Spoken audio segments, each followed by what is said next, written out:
DxE. Our mission at Direct Action Everywhere is to create empowered networks of animal rights activism. We use the latest technology and most innovative research to accomplish this mission.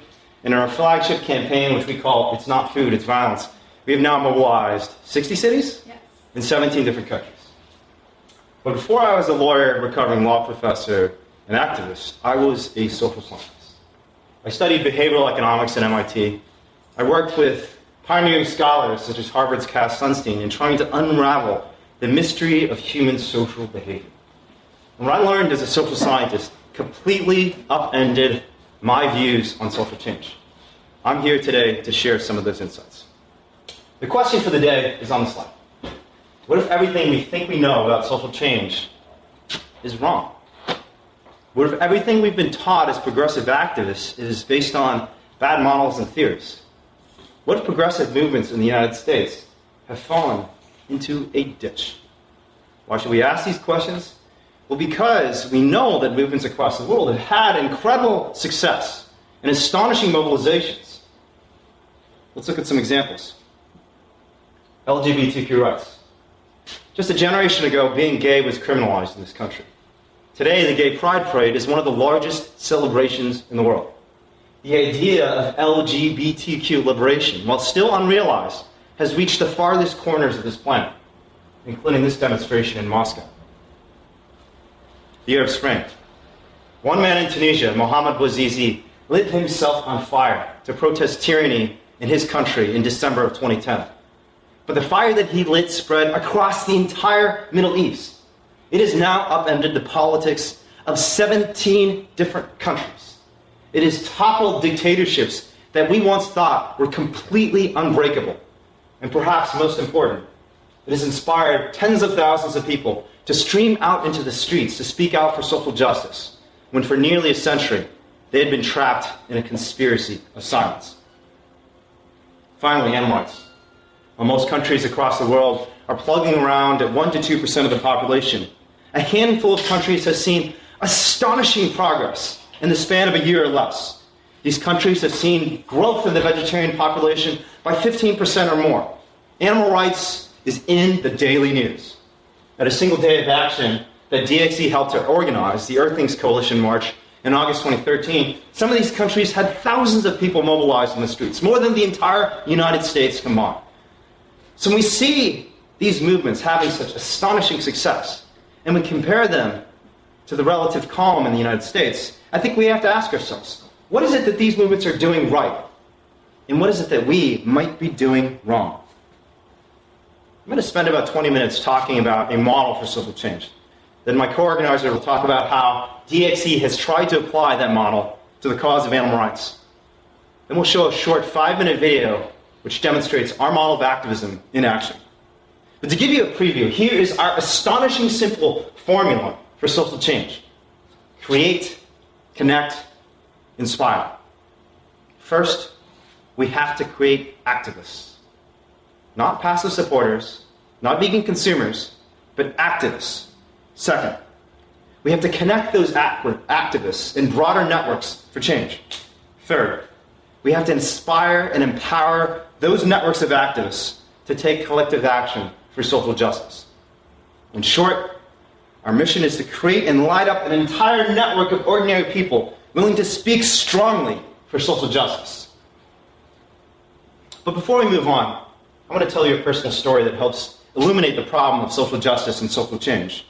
I call it the 1 to 2% story because it's based on a commonly cited statistic in animal advocacy. Namely that 1 to 2% of the people we reach with friendly behavioral change and information about animal rights will be converted to our cause. When I first heard this statistic as an economics student at the University of Chicago, I accepted it without question. After all, this model of change had worked on me. Someone had given me some information, I read Animal Liberation, watched Me Eat Meat, and I became a vegan as a result. I figured it would work on the rest of the world. So I set out to do just that. Over a 3-year period at the University of Chicago, we baked vegan cookies. I actually personally baked almost every single one. And handed them out to anyone who would watch the animal rights short, Meet Your Meat.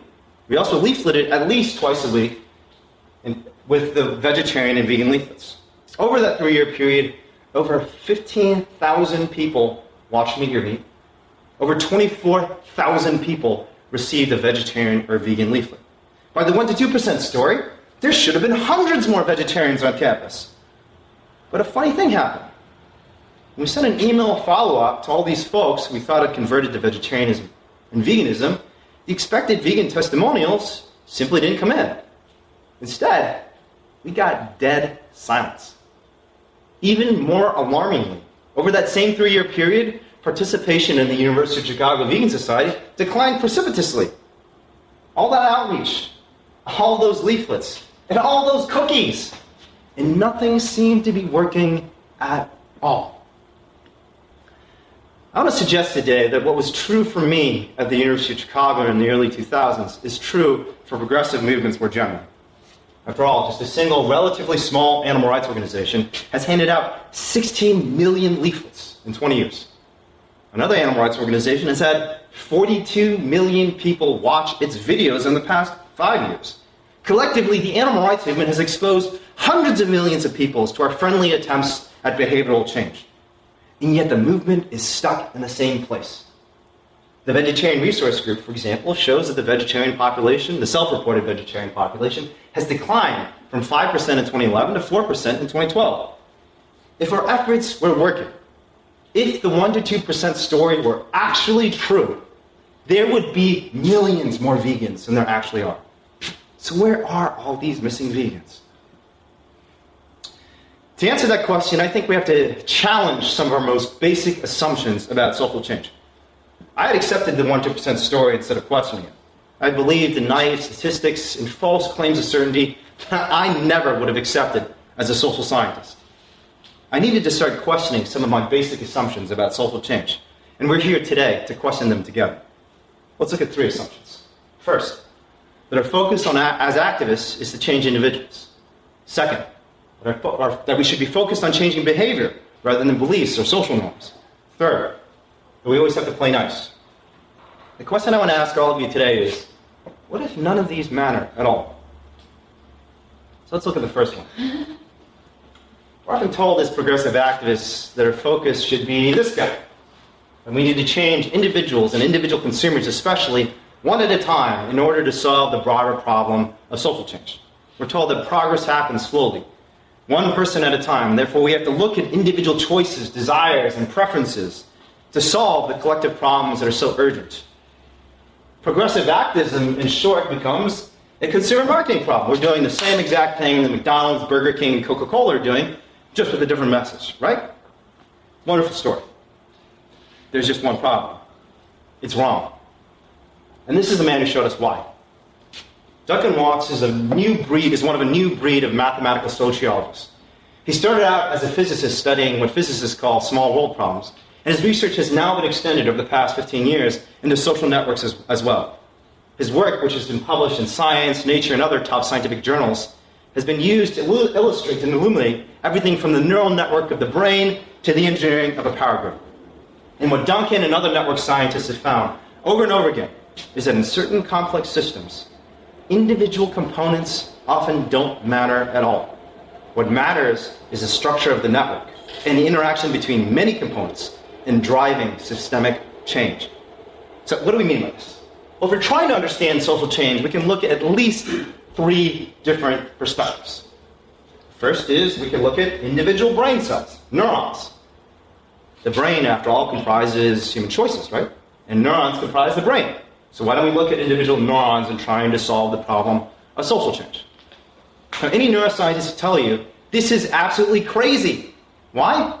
Because what dictates the brain and consciousness and emotion and decision-making is not an individual neuron, it's the interaction between billions of neurons, in fact 100 billion neurons, in determining human consciousness. So if we're not going to look at neurons, maybe we should look at individual people. This is a natural perspective to take because we experience the world as individuals. In fact, we don't even consider that there might be another perspective worth analyzing. But there is another perspective, and that is the perspective of the social network. And what Duncan Watts and other social scientists have found in a series of brilliant and innovative experiments and simulations is that when it comes to human social change, the attributes and desires of each individual often don't matter at all.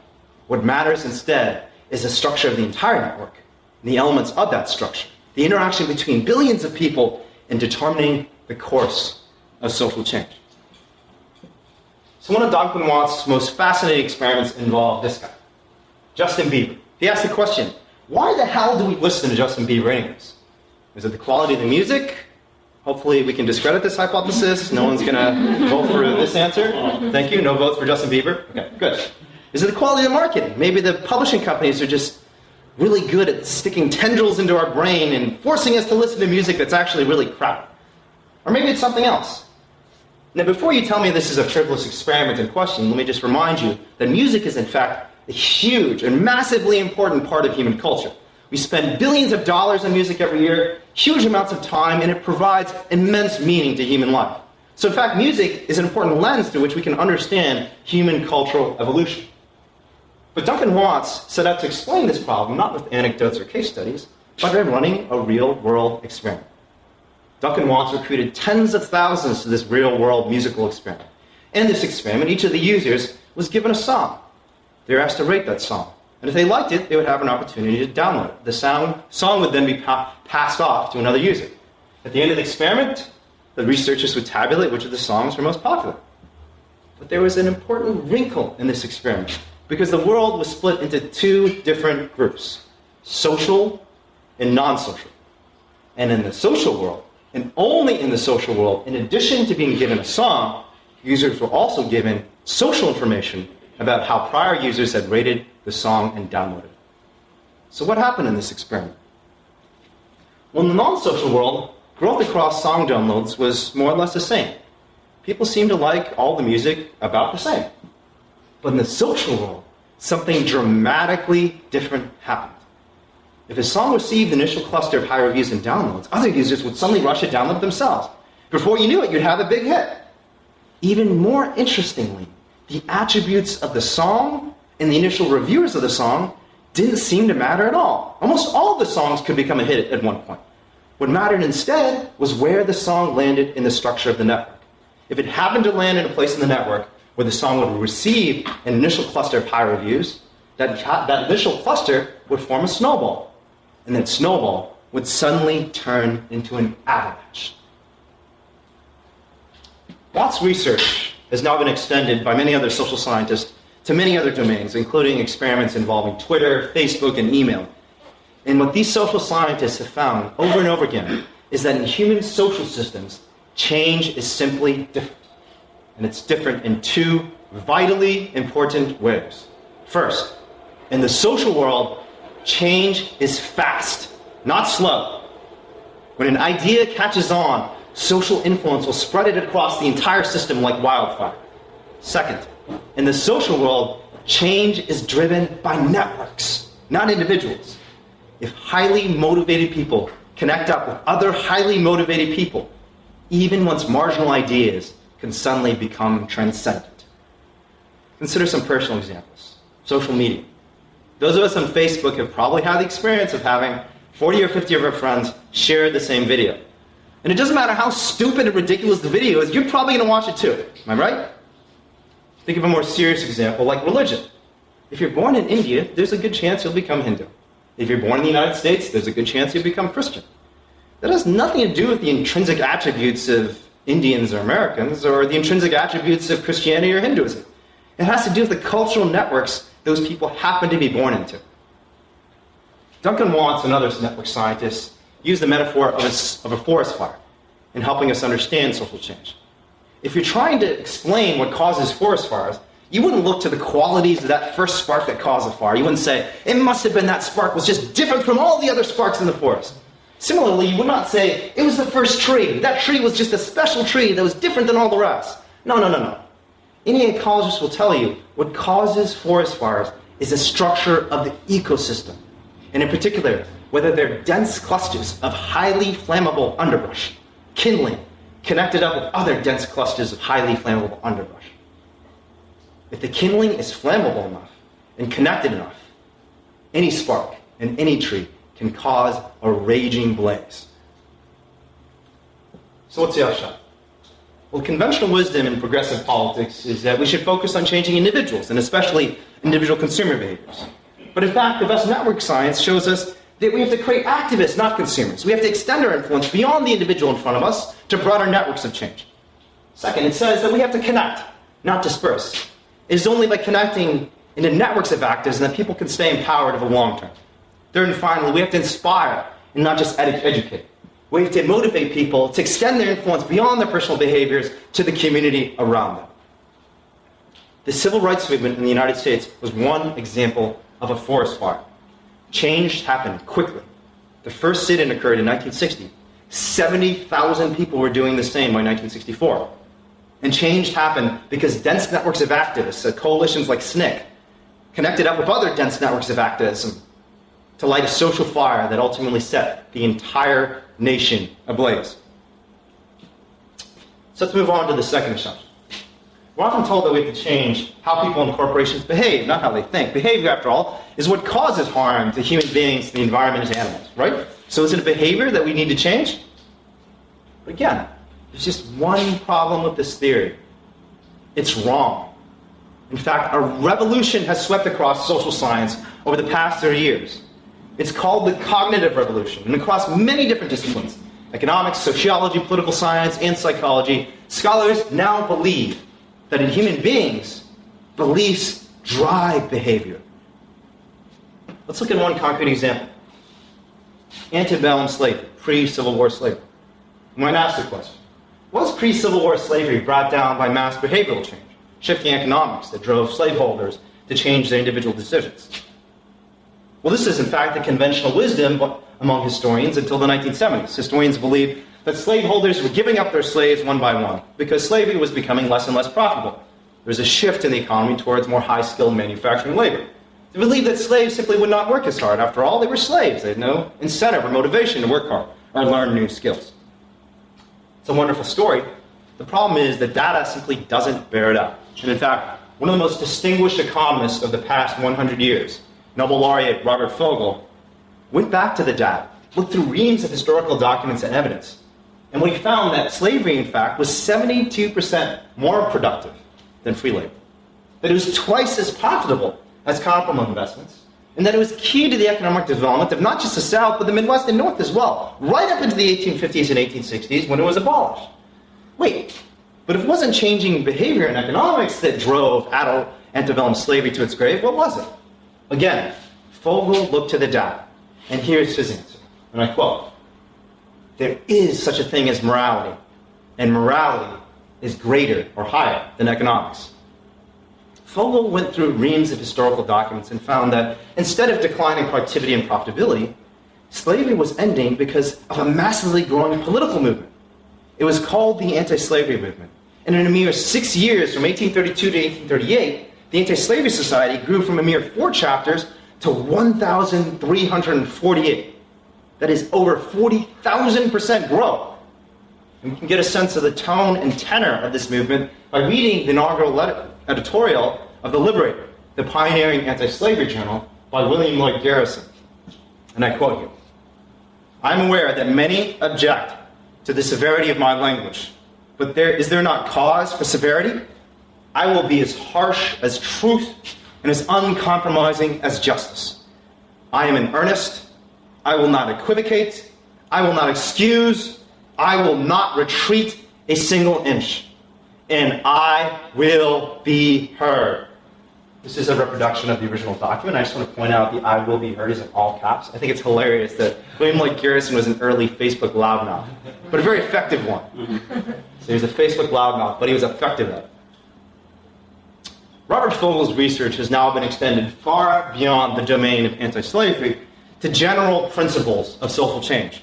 In fact, another Nobel Prize winner, Douglas North, has studied dozens of countries throughout history, quantitatively, looked through reams of evidence and historical documents, and found this, and I quote, "It is essential to change both the institutions and the belief systems for successful reform, since it is the mental models of the actors that will shape choices." In short, if we want to change human beings' behavior, we have to change the way they collectively think. We have to change social norms, culture, and ideology. We have to make people see, instead of steak, the body of an innocent animal who did not want to die. So what's the upshot? Conventional wisdom in progressive politics is that we have to change behavior. But in fact, the cognitive revolution shows us that in human beings, we have to focus on beliefs, because in human beings, social beliefs drive behavior. Fogel and North's research, in turn, shows us that even if our primary goal seems economic, morality and politics remain central concerns. Remember, what drove antebellum slavery to its grave was morality, not economics. Those are Robert Fogel's words, not mine. And now we come to the third totem of progressive politics. We should always be nice, not like those mean conservatives, right? We should be friendly and encouraging. We're told that we should never be angry, destructive, or critical, because that makes us seem crazy. People won't respond to the information we have to give them if they think we're antagonistic people. This is very similar to the behavior that Dobby engaged in the Harry Potter movies. Does everyone know Dobby, the house elf in the Harry Potter movies? No matter how terrible the injustices Dobby faced, no matter how cruelly he was mistreated by his masters, Dobby always had a smile on his face. In many ways, this is similar to the conventional wisdom in progressive politics. We're told that we have to fit in with people, that we shouldn't be so angry. We should always, always, always be uncritical of those around us, because we have to give people information and hope they'll change with the information they receive. But our goal as activists is not to be popular or to fit in. Our goal is to be effective. And to understand if emulating Dobby is right, we have to look to the best scholarship on playing nice. And again, there's just one problem. The conventional wisdom is wrong. In fact, the best scholarship tells us that negative emotions and disruption have been instrumental to every movement for social change. Let's consider anger. The man who literally wrote the book on social movements, he wrote the handbook on social movements and is the editor of the handbook on social movements, Bert Kleinerman, a social psychologist, writes this about anger. And I quote, "It is not enough to assess that one is treated unfairly. It is also important to have an affective reaction, specifically anger, to translate that assessment into action." Kleinerman has quantitatively studied dozens of successful movements through history and shown that anger is, in fact, the most potent predictor of social justice activism. So the picture is kind of funny, but the sign actually makes a point. If you're mad enough, you will go out and make a sign. You might even do something more than that. More seriously, remember examples like the Arab Spring. Mohammad Bouazizi screamed out in rage as he set himself aflame. We have to create the same outrage for other progressive movements if we want to see the same success that the Arab Spring had. What a disruption. We're often told by the conventional wisdom in progressive politics that we have to fit in and be friendly. But let's look to perhaps the best scholar on the issue to see if fitting in actually works. Sidney Tarrows, a distinguished political scientist at Cornell University, has written multiple books on social movements. And in studying dozens of movements through history, here's what he has to say about disruption. And I quote, "Because disruption spreads uncertainty and gives weak actors leverage against powerful opponents, it is the strongest weapon of social movements. The progressive playbook tells us it's counterproductive. But Sidney Tarrow, the best scholar on the issue, tells us that it is our strongest weapon." And this is an example of that weapon at work. This is an image of the Greensboro Four, the first four students to perform a sit-in against segregation in North Carolina. The action they undertook was disruptive, it was illegal, and it caused a backlash, even among the black waitress who was serving them, who said to them, "Fellows like you make our race look bad." And again, within 4 years, 70,000 people were doing the same, and Jim Crow was finally on the retreat. How does disruption work? Well, Sidney Tarrow identifies three primary mechanisms. First, disruption provides evidence of determination on part of activists, inspires other activists to do the same because they see how determined the activists are. Second, it obstructs routine and forces attention to an issue that had previously been ignored. Third, and finally, it broadens the circle of debate beyond just a marginal part of the population to the public at large. An activist much better and braver than myself, better than I can. I quote here, "Nonviolent direct action seeks to create such a crisis and foster such a tension that a community which has constantly refused to negotiate is forced to confront the issue." We have to do the same for animals. We have to do the same for the environment. We have to force our society to confront the issue. Finally, what of criticism? So often we're told we have to sugarcoat the truth, to back down from direct criticism because people will be turned off if we attack them. But again, we should look to the best scholarship on the issue to see if playing nice actually works. And in fact, what we find once again is the opposite. Gene Ensminger is a pioneering experimental anthropologist whose work has been published in Science and other top scientific journals. And one of her primary areas of research is understanding how social norms evolve and change. In a series of groundbreaking experiments across cultures throughout the world, Ensminger has shown that social norms change precisely because of direct confrontation. In fact, a huge part of what has made historical social justice movements successful is the fact that they've empowered activists to speak truth to power, to put homophobes, racists, and sexists on the defense. The conventional wisdom, then, is telling us to be weak, evasive, and deferential. What the animals need is for us to be strong. So what's the upshot? Well, the conventional wisdom in progressive politics is that we have to play nice, not be like those mean conservatives who are mean and grumpy. But in fact, the best scholarship shows us that we have to harness emotions, including negative emotions, to powerful effect for social change. We have to use anger to inspire activism, disruption to provoke the public, and confrontation to reshape social norms. We should do so strategically and with humility, but human emotions, including the negative emotions, have been instrumental to every movement for change. So let's sum up. What does the best scholarship actually say? First and most important, it says that we absolutely have to affect systems, not just individual consumers, because systems ultimately drive even individual change. And to change those systems, we have to inspire networks of activism, not just passive consumers and supporters. We have to motivate those networks to take collective action for social justice. Remember the metaphor of the forest fire.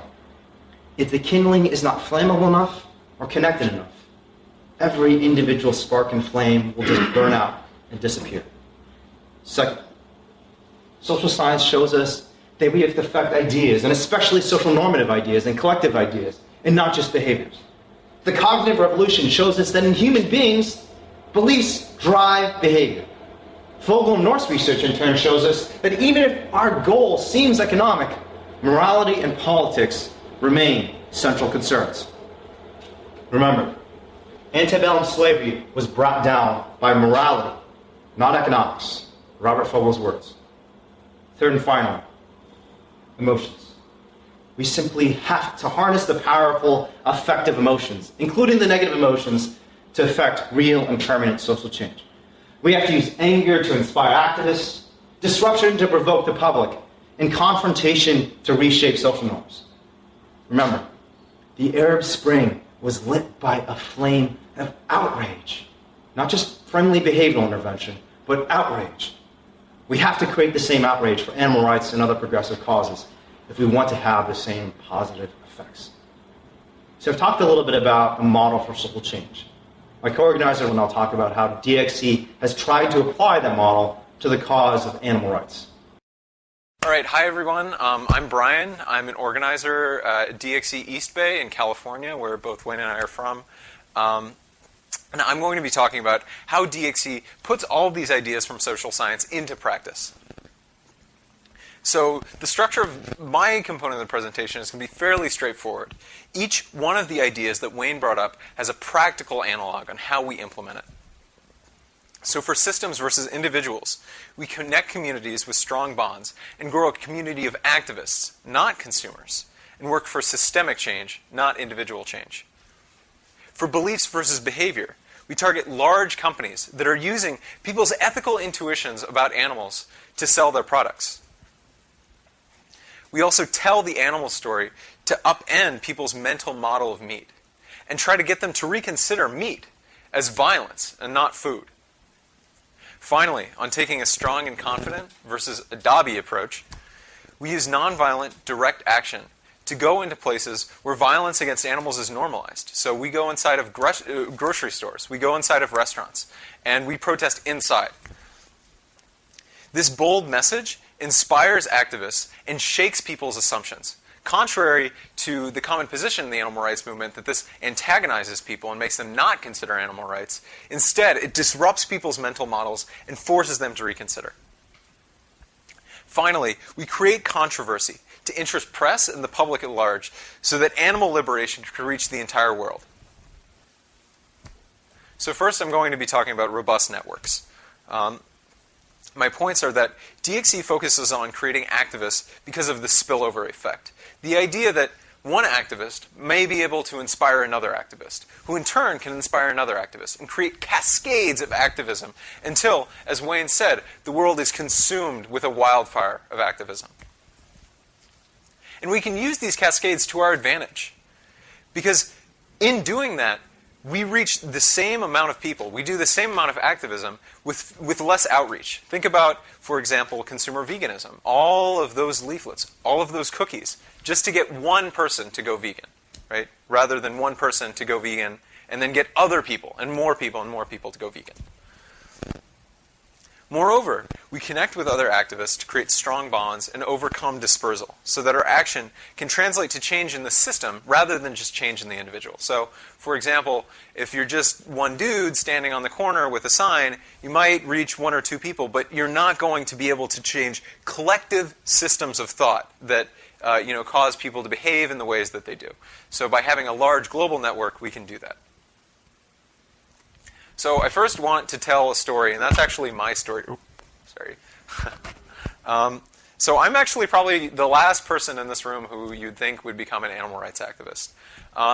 In high school, I had very few friends, not social at all. I would actually spend almost all of my time doing math. I was extremely obsessed. I still kind of am obsessed with math. I would prove theorems on my own. I would literally, one time, my chemistry teacher actually got very mad at me because I was, pretending to read the chemistry textbook in class, and I had a combinatorics textbook behind it, and she got so mad. Because I had done this over and over and over and over again. Anyways, so I was a very stereotypical math geek, and I was very timid. I mean, I think Wayne can attest to this. I still am a fairly timid person. But I had read Animal Liberation and had been vegan for years. But as a result of this timidness, and I had been bullied for many years as a small child, so I had always been very afraid to bring up questions that would make tension, would perhaps get some kind of antagonistic reaction from people. And I think maybe other people have felt similarly. So I was a very timid person, and I was hesitant to even bring up meatless Mondays with my friends and family. I mean, if I were to ever talk about animal rights, and this was very, very seldom, I'd say, oh, well, maybe every once in a while you can cut it out. It's good for the environment. It'll unclog your arteries. That'll be good for you. And ultimately, and I think many of you may have had this experience, I was met with ridicule from my friends and family. I was the kind of annoying, pandering vegan. So ultimately, this is a broken model because I was the ideal outcome of the consumer veganism model. I strictly adhered to not consuming animal products after watching videos and receiving leaflets. But ultimately, this wasn't working because I felt alone and scared, and I wasn't spreading the message. So we need a different model. Ultimately, by pure chance, I met some activists with Direct Action Everywhere and started, out of inspiration and support from the community, to start taking a stronger stance on the subject. So I would bring up speciesism with friends and family. I started to adopt the policy that I would not eat with anyone if they were going to be eating animals. And ultimately, I was going against the conventional wisdom of the modern animal rights movement. Doing these things is crazy. You'll be the crazy vegan. That's a term, right? But ultimately, it was extremely effective. So in my high school, I'd estimate maybe 50% of my friends went vegetarian after taking such an approach. And ultimately, I was able to convince Jens, who was my best buddy, who all we did was talk about math, and he's doing graduate level work as an undergrad at UC Berkeley. I was able to convince my friend Jens, who in many ways was even more reserved about the subject than me, to start getting involved in animal rights. And now he's extraordinarily passionate and is coming out to all sorts of demos. So I think this is a model of activism where we both empower individuals so that I don't feel alone anymore, and we cause them to create other activists. And this isn't an isolated incident. So I want to tell another story. This is Ashwarya in Chennai, India. She's an animal rights activist, and she, by chance, found some of our demos online. She watched some of our videos and said, "I'd really like to get involved. How can I help?" So we sent her some materials. These placards said, "It's not food, it's violence," and she started to try to convince some people in her local community to get involved, to try to come and protest KFC in a protest. It's not food, it's violence. Ultimately, she was met with complete ridicule from her friends and family. Even her husband made fun of her and said, "I will not support you in doing this." But she was so determined, so inspired by the network, that she said, "You know what? I'm going to go alone." And she brought these signs. She was walking on her way to KFC, and this totally random guy, like she had no idea who this guy was, is across the street, and looks at her and says, "You know what? It's not food, it's violence. You're right. I'm going to come with you and protest." So the first day of action, Shwarya had 2 people protest inside of KFC. And if you watch the most recent video that she and her friends have put out, now there are several people who most recently are protesting inside of a Pizza Hut. So this is a model that both inspires individuals and also causes them to create other activists. And as a network, this is good for us because it's more efficient, practically speaking. We do more activism for less resources, time, and outreach. But we don't want to just counteract the lack of a spillover effect. We also want to counteract dispersal. So dispersal is bad in 2 ways. As I previously mentioned, as vegans, we often feel alone and afraid. And that's not a good thing because often we're unable to speak up. But for animals, it's also bad. Because without unity and collective action, we'll be unable to change the system of animal exploitation. Animal exploitation is such a large force in our society that will need a correspondingly large force to oppose it. So we can't get there if it's a vegan over here, a vegan over here, a vegan over here. We have to all join together. So how do we do that? DxE focuses on creating 2 kinds of bonds. First, local bonds for inspiring activism and getting people to speak up. And second, global bonds for creating system-wide change. So we want to create a local network where people feel empowered to speak up against violence. We don't want people to feel alone. We want to feel like that other people have their backs, that if they mess up, if other people are antagonistic with them, they'll still have friends who support them. So we encourage chapters to have a regular structure with community events, such as potlucks, movie nights, etc. These community events build friendships, so that people can connect and people ultimately feel like they do have support. So this is a photo from an open meeting and then a potluck after a protest. We also, of course, make sure that this support structure in this community generates activism. We don't want to just build this network and then not use it. So we also have regular demonstrations, both monthly demonstrations outside of Chipotle as part of the It's Not Food, It's Violence campaign, but also kind of random protests confronting speciesism in different places. The other thing I want to note is that structure is very, very important. I mean, I think, maybe we've had this experience, but it's much more difficult to get involved with a group if you don't really know what's going on, and they have a demo kind of every once in a while, and maybe there's a meeting, maybe there isn't. Having regular structure, whatever it is very important. For global bonds, we do a variety of different things. So we have monthly conference calls with activists all over the world to talk about strategy for our campaign. We have coordinated actions every month as part of the It's Not Food, It's Violence campaign.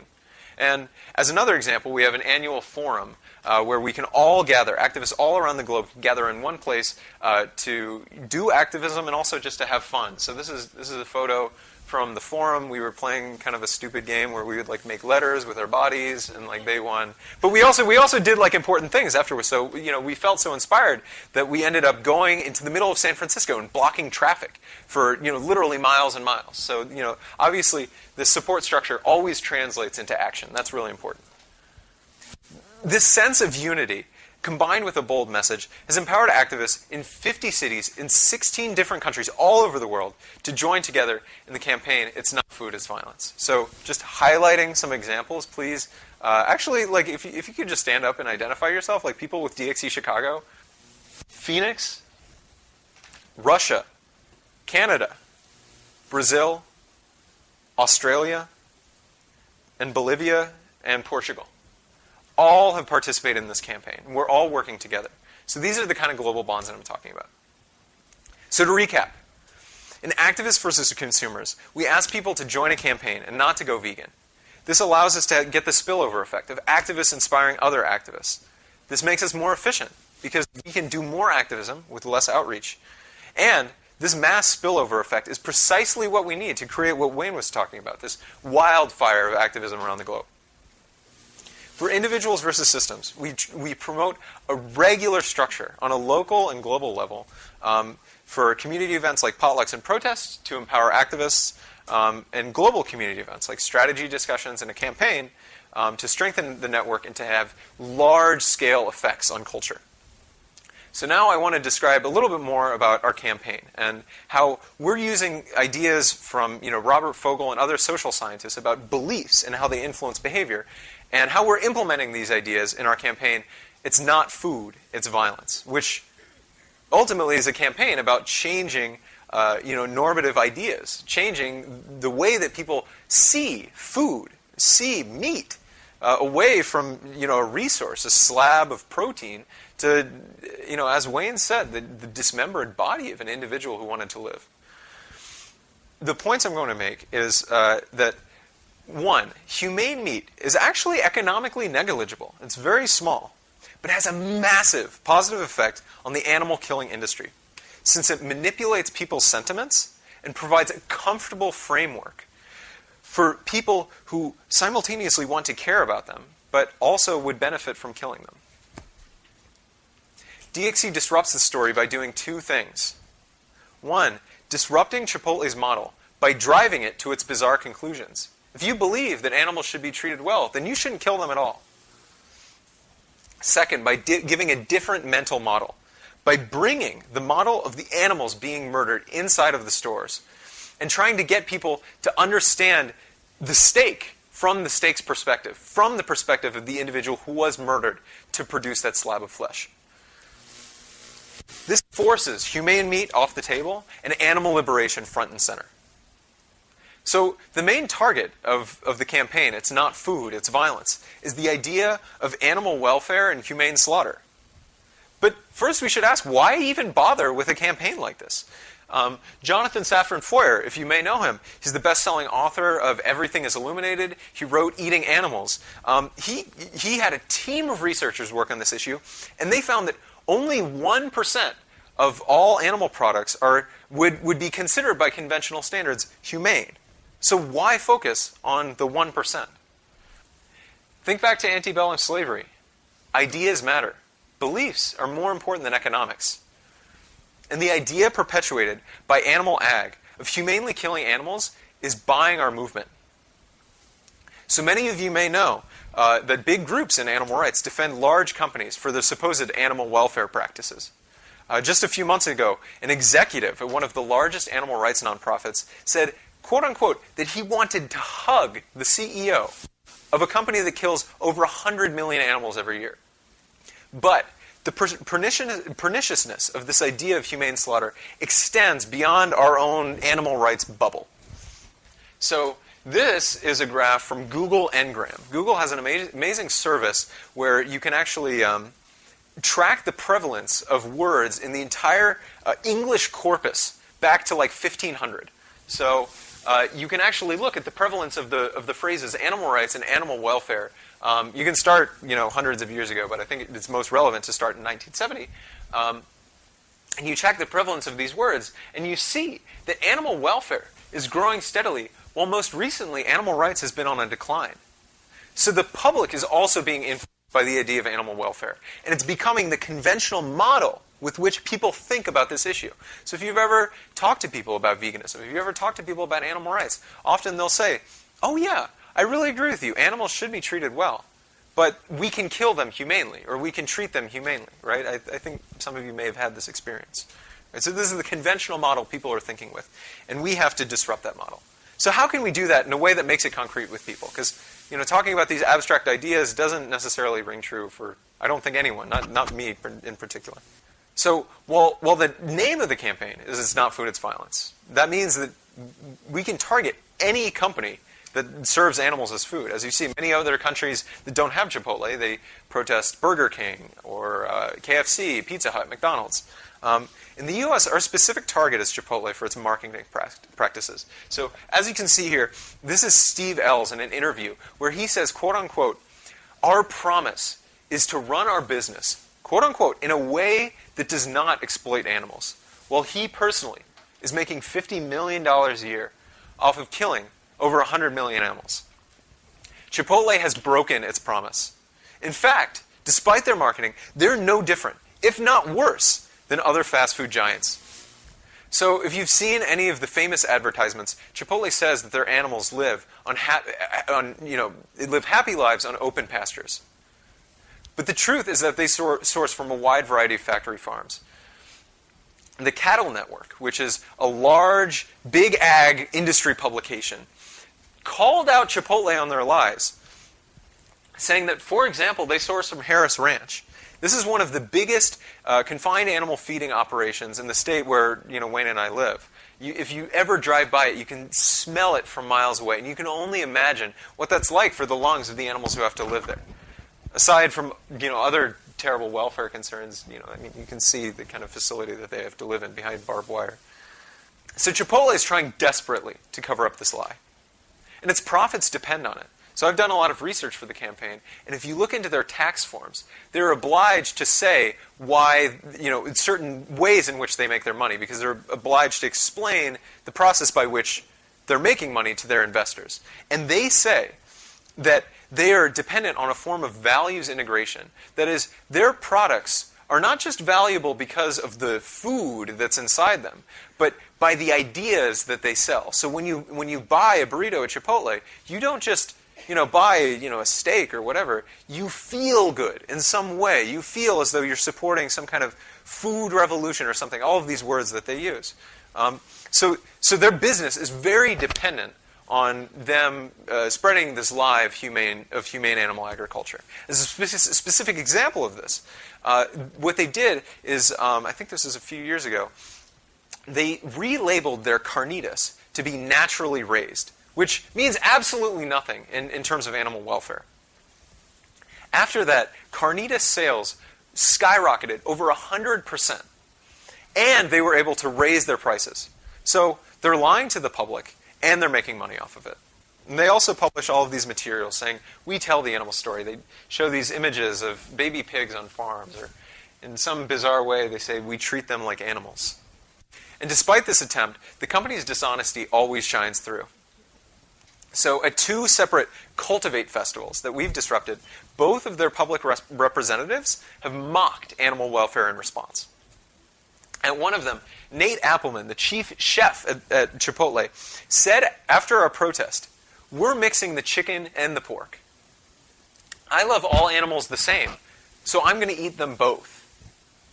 At this year's Cultivate Festival, their keynote chef, Graham Elliott, who's actually from Chicago, you may know about him, he's kind of behind here making this funny face with knives, came out onto the stage to the Smiths song, "Meat is Murder," intended to mock the suffering of animals, and then joked about foie gras, which is, as you may know, produced by shoving the tube down throats of geese and force-feeding them until their livers are terribly engorged.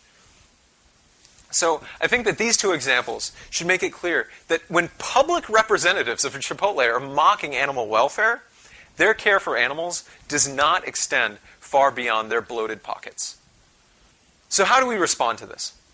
First, DxE disrupts by holding the company accountable to what it preaches.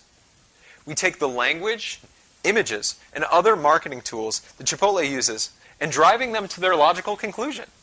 If you care about animals, you should not murder them.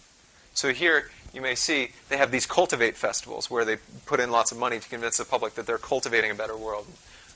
Some of our graphic designers have changed it to cultivate a violent world. But we seek not only to disrupt the narrative that they're telling. So if you think back to part of Wayne's presentation, Nobel laureate Douglas North said that it is the mental models of the actors that will shape choices, right? So we have to discredit the current mental model that they have of killing animals, that it's somehow humane. But we also have to replace it with a different one one that truly tells the animal stories. So we do this in two different ways. The first being positive stories of animals being happy and free from harm that allows humans to understand the animals' personhood and their desire for freedom.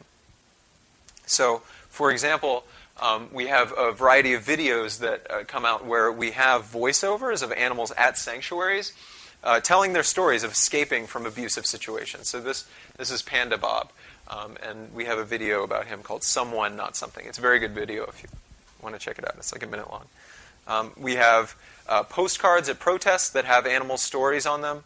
And we also have banners that don't portray animals in kind of disgraceful situations of violence, but portray them in majestic poses, saying, "I want to live." But we also have to acknowledge that most of the time, animals' lives do not end up like this. Most of the time, they're murdered for food. So we also try to bring the animal's perspective to the public by bringing their voices inside of the store. So at our most recent Days of Action, what we've actually done is we've had small speakers with audio recordings of animals being hurt by companies like Chipotle. And we've brought them inside of the store to try to disrupt and subvert their humane marketing by actually telling the animal story. So for example, some of the audio included a mother cow wailing for her baby son who had been taken away by the dairy industry, a baby pig who was having his genitals mutilated, and a chicken crying in terror before being slaughtered. So by doing this, people are mentally jarred from the Orwellian Chipotle marketing and consider meat from the animal's perspective. So to recap, companies like Chipotle manipulate consumers into buying 99% factory farming meat for the 1% lie, and ultimately is manipulating their pro-animal sentiments into buying their products.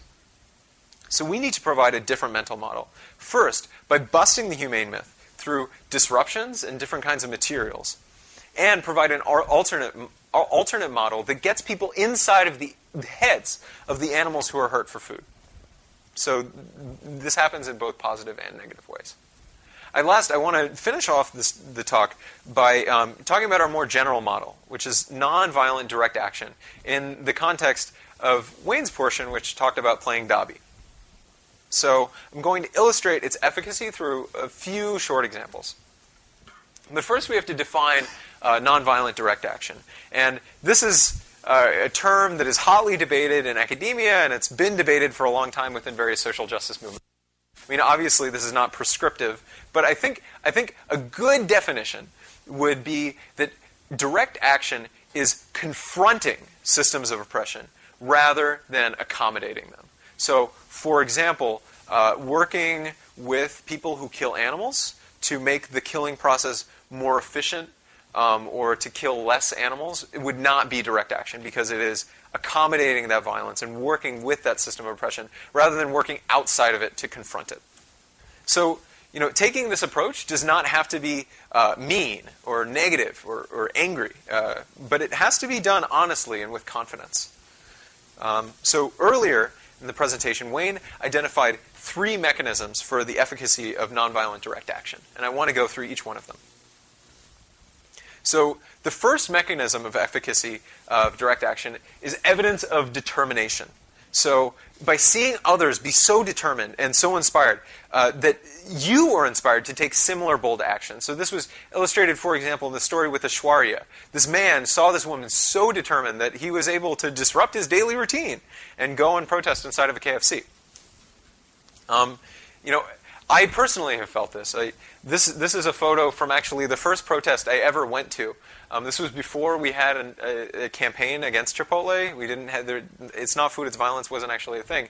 But we decided to disrupt a presentation of this film screening, of this film called American Meat. And it's all about how the meat industry is changing for the better. And it turns out actually that its main financial backer was Chipotle, which we didn't really think about at the time. So I was still very timid. I remember at the beginning of this protest, we kind of sat down in the seats, and I remember Wayne was trying to talk to me, and I was reading some book, and I was kind of so I just I kept reading this book. But eventually, what happened is at the end, the plan was to disrupt the Q&A and to bring the animal stories there. So I was not actually participating in the direct disruption. I was only filming the demo. And what happened was the demo started by Wayne getting up and holding a picture of his baby girl, who's a dog, Lisa, and saying, well, if you're going to murder these cows, why wouldn't you murder Lisa? Really, what's the difference?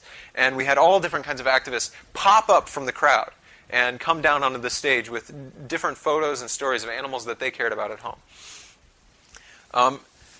I was terrified. Like, you have no idea. I was shaking in my seat. I was sweating. I had this little camera. I don't think the video is very good because it's going like this. And ultimately, the protest didn't go that well. I mean, afterwards, we left. And people were kind of bummed out. They were saying, oh, we could have done this better. But out of all the people, I was the only one who was like, that was awesome. That was so fantastic. Let's do it again. I was like high-fiving everyone. So ultimately, by showing determination and inspiring others, you can create new activists, and you can get people who are timid and unwilling to even participate to actually help out and do activism. So that's one benefit of nonviolent direct action. The second benefit is by disrupting routine and forcing people to think about the issue in a different way. So let's enter Jude.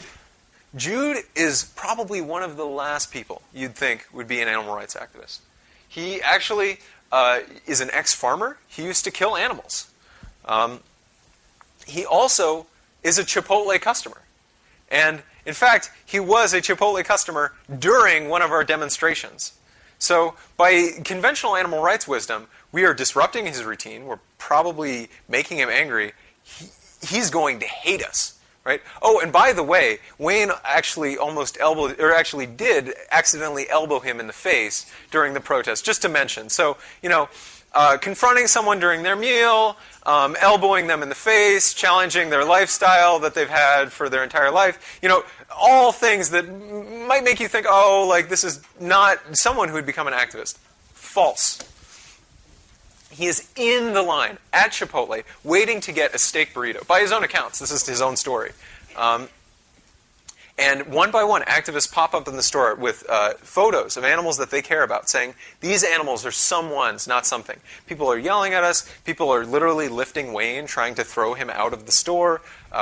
In the process, Wayne, again, elbows Jude in the face.